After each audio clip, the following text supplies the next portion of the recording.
আগতে যি অৰুণোদয় পাই আছিলে সেই অৰুণোদয় ব্যৱস্থা আজিৰ পৰা পৰিৱৰ্তন হ'ব। আগতে অৰুণোদয় পাবৰ কাৰণে ৰেচন কাৰ্ড নালাগিছিল। আজিৰ পৰা যি নতুন নিৰ্বাচন হৈ আছে তাত অৰুণোদয় পাবৰ কাৰণে ৰেচন কাৰ্ডৰ প্ৰয়োজন হ'ব। আজি আপোনালোকে যি ৰেচন কাৰ্ড পাব, গাঁও সভাত আপোনালোকৰ নাম অন্তৰ্ভুক্ত হোৱাৰ লগে লগে আপোনালোকৰ পৰিয়ালটোৰ সবিশেষ আমি ৰেচন কাৰ্ড নম্বৰৰ জৰিয়তে আমি লাভ কৰিম। আগতে আমাৰ অৰুণোদয় অসমৰ প্ৰতিটো সমষ্টিতে 22,000 বেনিফিচিয়াৰী আছিল আৰু এই 15 পৰা 28 তাৰিখৰ ভিতৰত নতুনকৈ আমি প্ৰতিটো সমষ্টিতে 8 পৰা 10,000 আৰু নতুন পৰিয়ালক আমি অৰুণোদয় আঁচনি দিম।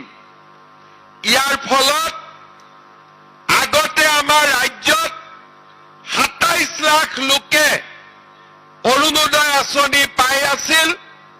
এতিয়া আমাৰ অৰুণোদয় আঁচনি পোৱা লোকৰ সংখ্যা প্ৰায় মোটামুটি 40 লাখ পৰিয়ালে অৰুণোদয় পোৱা আৰম্ভ হ'ব।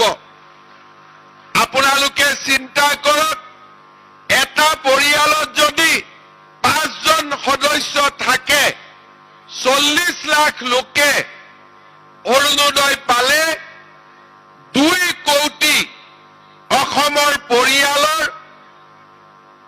দৰিদ্ৰতা নিৰ্মূলৰ ক্ষেত্ৰত এই টকা প্ৰতিটো পৰিয়াল 40 লাখ পৰিয়াল আৰু 2 কোটি ব্যক্তিৰ পৰিয়ালত এই ধন যোৱা আৰম্ভ কৰিব। মই আশা কৰোঁ যে আমাৰ সমগ্ৰ ৰাজ্যতে আজিৰ পৰা আৰম্ভ হোৱা অৰুণোদয় পষেকত যাতে সকলোজন নাগৰিকে অংশগ্ৰহণ কৰে আৰু অৰুণোদয় আঁচনিৰ সুবিধা ল'বৰ বাবে আগবাঢ়ি আহে। আৰু লগতে এইটো অনুৰোধ জনাম যে যিসকল লোকে নিজৰ আৰ্থিক অৱস্থা ভাল, অৰুণোদয় প্ৰয়োজন নাই, তেওঁলোকে যাতে অৰুণোদয় আঁচনি নিজে নলৈ দুখীয়াজনক লোৱাৰ বাবে সুবিধা কৰি